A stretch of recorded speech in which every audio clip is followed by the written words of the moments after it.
Bismillahirrahmanirrahim. Assalamualaikum warahmatullahi wabarakatuh. Waalaikumsalam warahmatullahi wabarakatuh. Alhamdulillah. Alhamdulillahirabbil alamin. Assalatu wassalamu ala asrafil anbiya'i wal mursalin sayyidina wa maulana Muhammadin wa ala alihi wa sahbihi ajmain. Amma ba'du. Pertama-tama, marilah kita panjatkan puji syukur kita kehadirat Allah Subhanahu wa taala. Alhamdulillah, kita telah memasuki puasa Ramadan yang ke-10 di bulan suci Ramadan tahun 1444 Hijriah. Moga-moga hari ini Allah Subhanahu wa taala menguatkan kita untuk selalu bisa taat kepadanya, melaksanakan seluruh perintahnya, terutama ibadah puasanya dengan benar sesuai dengan apa yang diharapkan oleh Allah Subhanahu wa taala. Salawat teriring salam, marilah kita selalu, semoga Allah selalu limpah dan curahkan keharibaan junjungan kita Nabi besar Muhammad sallallahu alaihi wasallam, keluarga, sahabat dan para penerus risalah beliau hingga yaumil akhir. Bulan Ramadan oleh Allah Subhanahu wa taala disebut bulan Al-Qur'an atau Syahrul Qur'an, karena di bulan inilah Allah Subhanahu wa taala menurunkan Al-Qur'an untuk pertama kalinya kepada Nabiullah Muhammad sallallahu alaihi wasallam. Oleh karenanya bulan ini disebut dengan bulan Qur'an atau Syahrul Qur'an. Salah satu tujuan yang disampaikan oleh Allah Subhanahu wa taala kenapa Al-Qur'an itu diturunkan adalah menjadi petunjuk bagi manusia atau hudal linnas, petunjuk bagi umat manusia. Maksudnya adalah bahwa Allah Subhanahu wa taala atau Al-Qur'an diturunkan itu untuk menjadi pedoman hidup bagi manusia di dunia ini. Pedoman hidup yang kemudian dengannya manusia diharapkan menggunakan pedoman itu untuk menjalani kehidupan di dunia. Allah adalah pencipta manusia dan seluruh alam semesta. Allah mengetahui bagaimana manusia itu aslinya itu seperti apa. Makanya kemudian Allah Subhanahu wa taala menurunkan Al-Qur'an sebagai petunjuk hidup, sebagai hudan linnas tadi itu, agar manusia di dalam kehidupannya itu tidak tersesat. Karena Allah tahu bahwa manusia itu terbatas. Manusia itu lemah. Manusia itu serba kekurangan. Dan jika dibiarkan, kata Allah, memang tentu manusia itu akan jauh dari jalan kebenaran.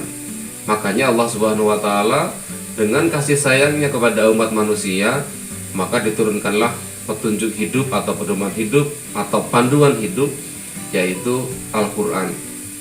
Supaya apa tadi? Supaya manusia itu tidak tersesat dari jalan kebenaran. Dan memang karena keterbatasan manusia itulah maka Allah Subhanahu wa taala menurunkannya. Dan manusia memang tentu sangat lemah dan tidak tahu apa-apa sebelum kemudian mendapatkan penjelasan dari Allah Subhanahu wa taala bagaimana yang terbaik dilakukan oleh manusia di dalam kehidupan ini. Dan memang jikalau peraturan atau petunjuk hidup atau pedoman hidup tadi itu diserahkan kepada manusia, maka yang terjadi adalah seperti saat ini di berbagai macam negara. Ketika aturan itu dibuat oleh manusia, diserahkan kepada manusia yang tadi serba terbatas, serba lemah, maka akan terjadi banyak pertentangan, terjadi banyak perselisihan, terjadi banyak perbedaan satu dengan yang lainnya. Kenapa? Karena manusia itu serba terbatas.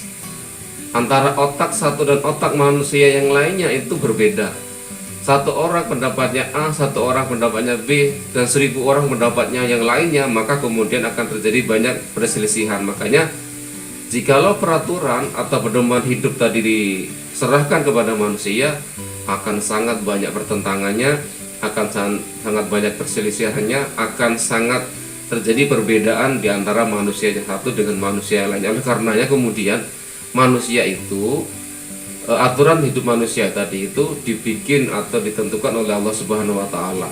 Karena sekali lagi, jikalau manusia itu menentukan aturan hidupnya sendiri, maka akan terjadi bias. Ya, akan terjadi banyak masalah di dalam lingkungan di mana mereka berada.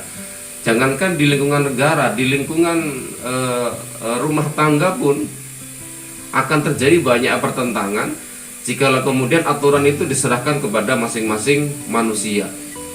Tentu akan tidak ada yang pendapat. Yang satu pengennya A, yang satu pengennya B. Yang satu bapaknya pengen misalnya pengen aturannya di rumah itu adalah misalnya sholat subuh misalnya, sementara yang lain tidak mau. Nah itu kan terjadi banyak pertentangan. Berbeda ketika kemudian aturan itu diserahkan kepada Allah, Sang Pencipta alam, Pencipta manusia, yang mengetahui kebutuhannya, mengetahui keadaannya, mengetahui sifat-sifat manusia. Karena Dia pencipta manusia, maka aturan itu pasti akan menyeluruh dan akan menyentuh semua manusia, dan tidak ada lagi yang kemudian akan berbeda pendapat. Kenapa? Karena Allah sandarannya, Allah penciptanya. Makanya aturan itu memang harus datang dari Allah sebagai penciptanya. Sama seperti kalau kita memiliki teknologi handphone misalnya, jikalau aturan pemakaiannya itu diserahkan kepada pengguna masing-masing, antara yang A, antara yang B, pengguna yang satu dan pengguna yang lainnya, diserahkan masing-masing aturannya, maka akan terjadi banyak kerusakan. Kenapa? Karena pengguna itu sejatinya tidak tahu bagaimana sih caranya menggunakan HP ini misalnya. Pengguna yang B juga begitu, tidak tahu juga, sehingga mereka cuma berangan-angan atau hanya mengira-ngira bagaimana menggunakannya, sehingga pasti akan terjadi kerusakan. Misalnya HP itu harusnya tidak boleh kena air misalnya, maka yang A bilang, oh nggak apa-apa ini, saya bikin aturan nggak apa-apa, saya mau bawa sambil mandi-mandi gitu misalnya, rusak. Sementara yang B tidak, oh enggak, saya nanti pakai HP-nya dengan cara begini. Nah, cara satu dengan cara yang lain tadi tentu ya tidak akan pas. Yang tahu mana yang terbaik penggunaan handphone tadi adalah yang menciptakan handphone tersebut. Makanya kalau kita beli handphone biasanya ada petunjuk pemakaiannya, tidak boleh gini, cara ngecasnya begini dan lain sebagainya. Itulah kalau aturan pedoman itu diserahkan kepada pencipta, termasuk kita manusia. Manusia itu adalah ciptaan Allah Subhanahu wa taala. Kita berasal dari Allah Subhanahu wa taala yang Maha mengetahui kita, Maha mengetahui keadaan kita, kebutuhan kita. Sifat-sifat manusia itu tahu semuanya, sehingga Allah menurunkan Al-Qur'an dengan kasih sayangnya. Allah Subhanahu berfirman begini, Qul innal huda hudallah, kata Allah. Katakanlah, sesungguhnya petunjuk sebenarnya itu hanyalah petunjuk Allah. Sesungguhnya petunjuk yang sebenarnya hanyalah petunjuk Allah. Al-Quran itu memang tentu kita harus yakini sebagai petunjuk Allah, petunjuk yang paripurna dari pencipta kita, berbeda dengan petunjuk-petunjuk sebelumnya, misalnya dari Taurat, dari Injil dan sebagainya. Karena jika petunjuk sebelumnya itu kadang-kala masih terikat dengan ruang dan waktu. Misalnya ajaran-ajaran sebelum, misalnya ajaran kitab Taurat itu kan hanya berlaku untuk Bani Israel saja. Berbeda dengan Al-Quran. Al-Quran itu petunjuk hidup, itu berlaku bagi seluruh manusia di dunia ini, dengan tanpa memperhatikan perbedaan situasi, perbedaan kondisi. Ya, kenapa? Karena Al-Quran itu berlaku dari sekarang sampai hari kiamat nanti, tidak akan berubah. Karena itu sudah perintah yang paripurna dari Allah Subhanahu wa taala.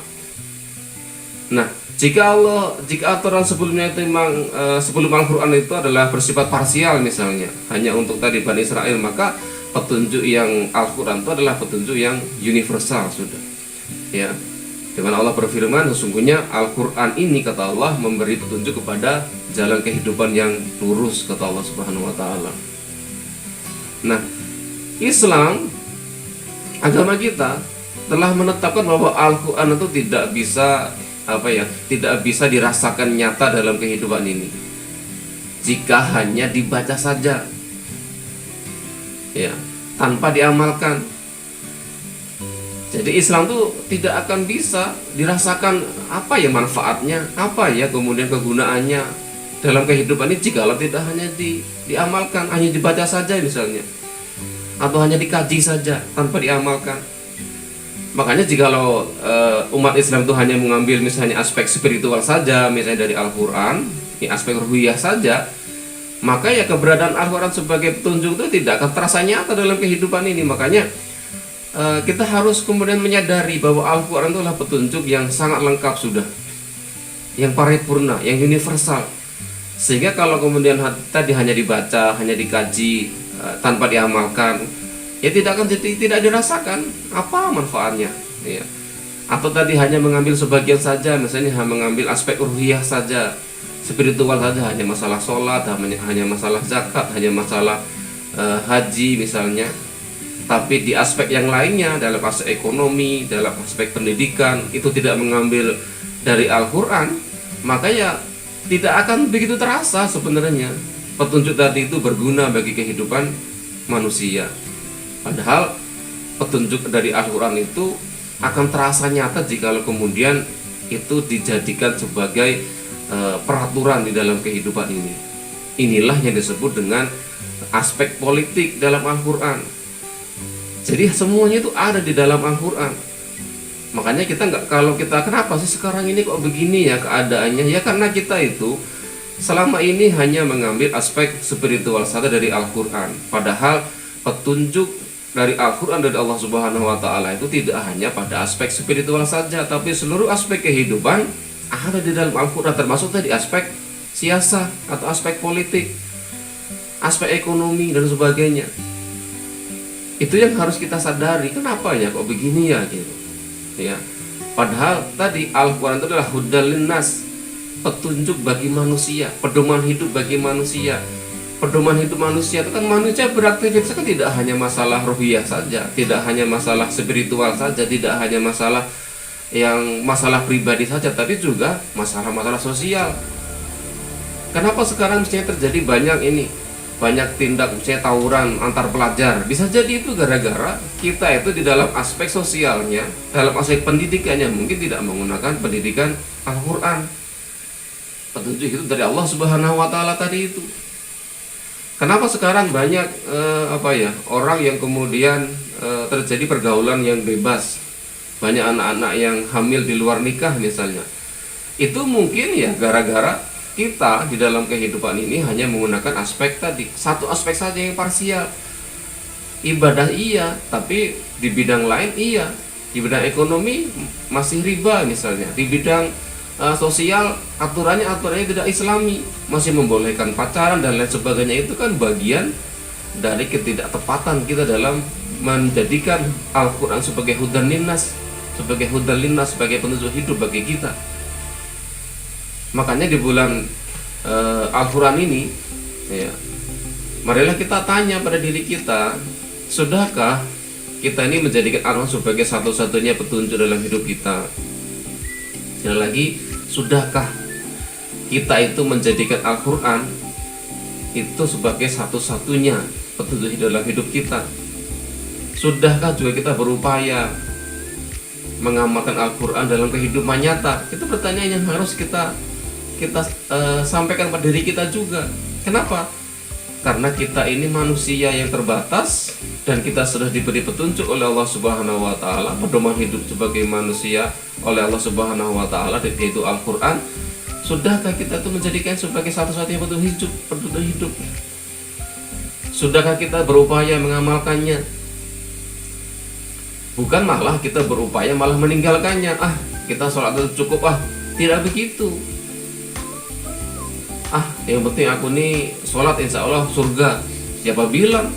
Yakinkah sholat kita diterima oleh Allah Subhanahu wa Ta'ala ketika kita juga ingkar pada aturan yang lainnya malahan? Dalam artian kita beribadah sholat iya, tapi maksiat juga iya. Contoh maksiat apa ya tadi? Misalnya masih pacaran misalnya. Dalam ekonomi masih riba misalnya. Dalam kehidupan bersosial bermasyarakat kita masih menggunakan aturan-aturan yang bukan Islam. Dari jual beli kita mungkin belum menggunakan aturan Islam. Bagaimana kita bisa katakan bahwa sholat kita itu akan diterima kalau kemudian kita mungkin malah mengingkari aturan-aturan dari Allah Subhanahu wa taala yang lain? Jadi sudahkah kita berupaya tadi untuk mengamalkannya Al-Qur'an dalam kehidupan nyata? Ya. Sehingga marilah ya kita renungkan firman Allah Subhanahu wa taala dalam surah Al-Baqarah ayat 121, di mana Allah Subhanahu wa taala berfirman, alladzina tainahumul kitaba yatluna tilawatihi ulaika yu'minuna bihi wa man kufur bihi fa ulaika humul khasirun.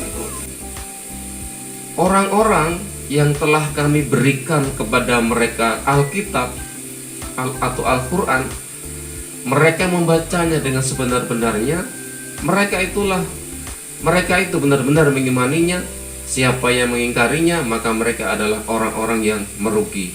Ayat ini merupakan menjelaskan kepada kita bahwa siapa yang benar-benar mengimani Al-Quran, kemudian adalah orang-orang yang membaca Al-Quran dengan sebenar-benarnya, yakni tidak sekedar membacanya tapi diteruskan dengan mengamalkannya, itu tentu dia tadi tidak akan rugi hidupnya. Sementara orang yang merugi adalah tadi yang cuma membaca Al-Quran tapi hanya sekedar dibaca saja tanpa mengamalkannya.